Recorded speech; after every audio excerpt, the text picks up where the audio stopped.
बिस्मिल्लाहिर्रहमानिर्रहीम। अस्सलामुअलैकुम। मैं हूं मियां मंजूर अहमद अराई और आप देख रहे हैं मेरा YouTube channel Mansoor Ahmed JTV। आज मैं बहावलपुर के अंदर होने वाले वाक़ये को आपके सामने रखना चाहता हूं।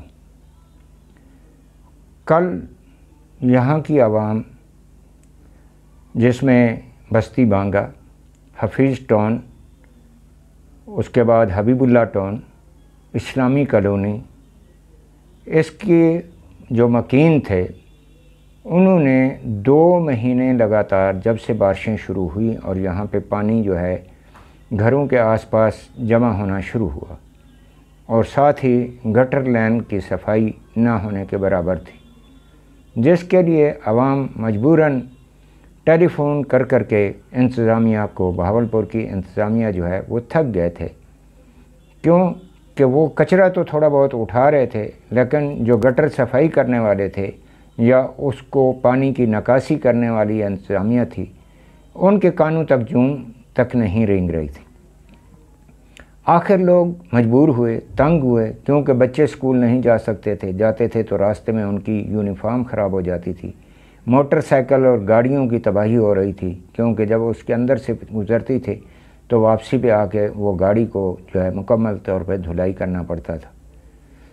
इसी तरीके से रोड के ऊपर जो दुकानदार थे, जो किराया दे रहे थे, उनके सामने वो गटर लाइन उभर रही थी। एक साइड थोड़ा बेहतर था और दूसरी साइड पे जो है वो काफ़ी अरसे से सेवरेज लाइन बेच चुकी थी और गैस लाइन की सप्लाई भी कई जगह पे बेच गई थी और कई जगह पे वैसे पड़ी हुई थी। तो दुकानदार भी मजबूर थे और यहाँ के रहने वाले मकीन भी मजबूर थे। उन्होंने फिर रोड के ऊपर धरना दिया और उस वक्त तक उन्होंने रोड नहीं खोला, दोनों तरफ के रोड ब्लॉक कर दिए कि जब तक इंतज़ामिया ने यकीन दहानी नहीं कराई कि जी हम इसकी सफाई मुकम्मल करेंगे।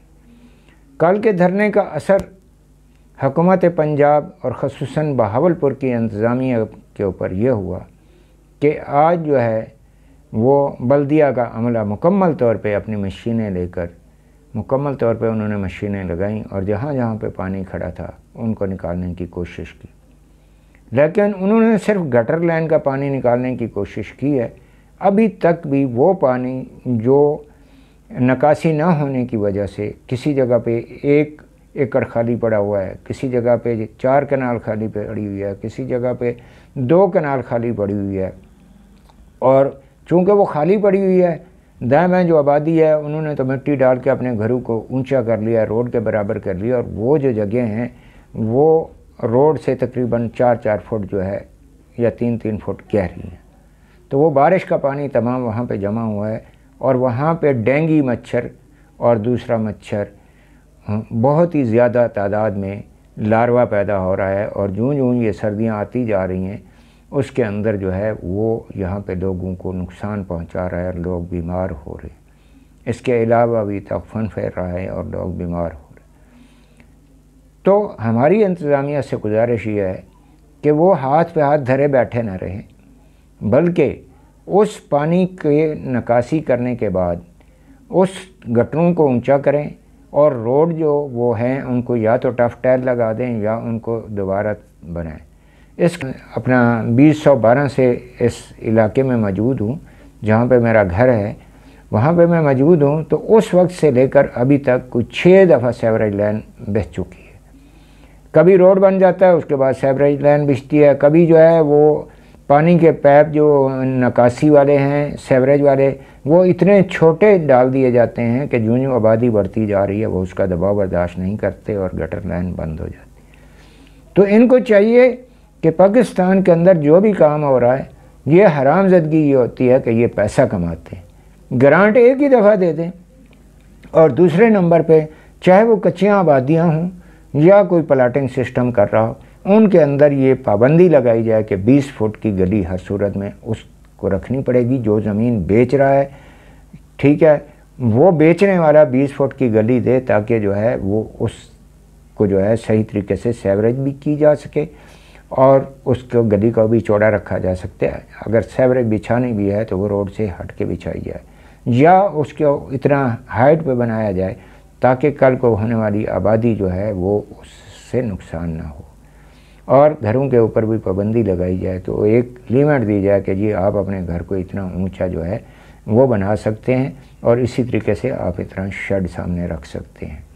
तो मेरे कहने का मकसद था कि इस पाकिस्तान के अंदर अभी एक ही तरीका रह गया है, चाहे आपने इलेक्शन कमीशन को बदली कराना है, चाहे आपने इंसाफ मांगना है, चाहे आपने जो है अपने हकूक़ मांगने हैं, तो जब तक आवाम सड़कों पे नहीं आएगी, इन लोगों के ख़िलाफ़ एहतजाज नहीं करेगी, इनके ख़िलाफ़ कुछ ना कुछ करना पड़ेगा, तब ये आप लोगों की बात सुनेंगे, आप लोगों को हकूक़ देंगे और आप लोगों के काम होंगे।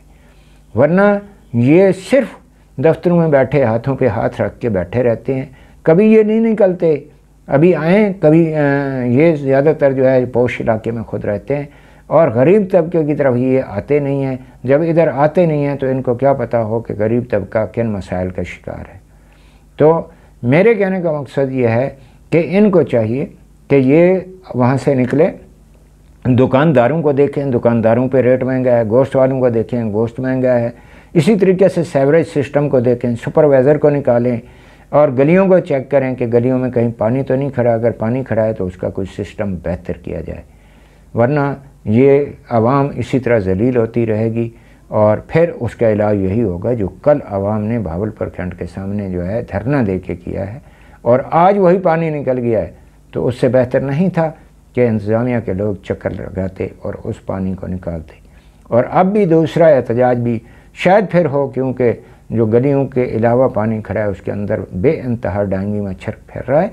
हम इस्तदा करते हैं कमिश्नर बहावलपुर से और बाकी लोगों से जो इस काम में जो है ओहदों पर बैठे हुए हैं को इसका तदारक करें, इससे पहले कि लोगों को डेंगू मच्छर काटे और बहुत सारी अमवात हों।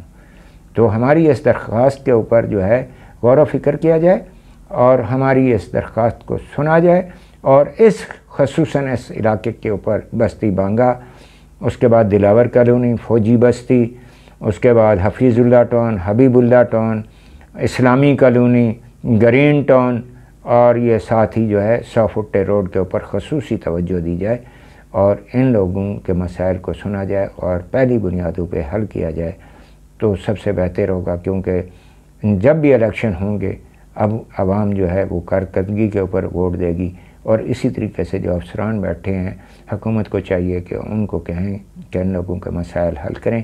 यहाँ पे मैं अपनी वीडियो ख़त्म करता हूँ और आखिर पे जो अभी पानी खड़ा है या जो गलियों के अंदर पानी था अब बहुत सारा कम हो चुका है, उसकी वीडियो मैंने बना के आखिर पे लगाई है।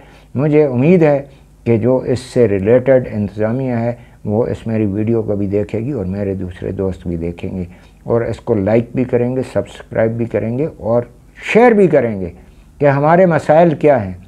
ठीक है। और मैं जो वीडियो बना रहा हूँ मेरा ताल्लुक भी बस्ती बांगा से है और अराई हाउस जो है वो मेरी लोकेशन है और बस्ती बांगा की मस्जिद के सामने मैं रहता हूँ और इस इलाके के लोगों की आवाज़ उठाना मेरा फ़र्ज़ बनता है।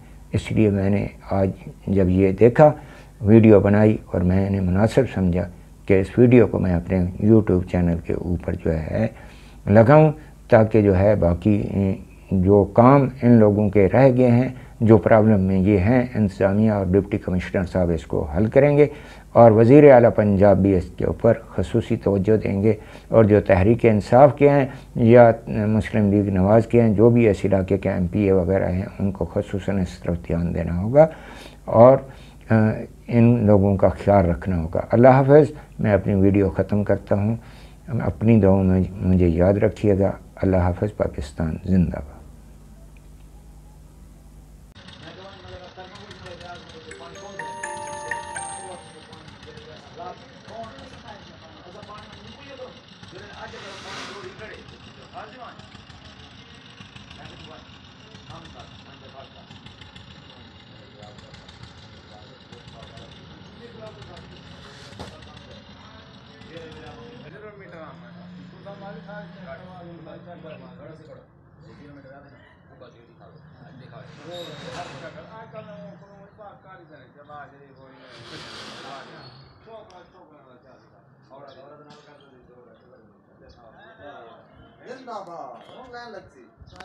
हाथ हल्का रखो यार।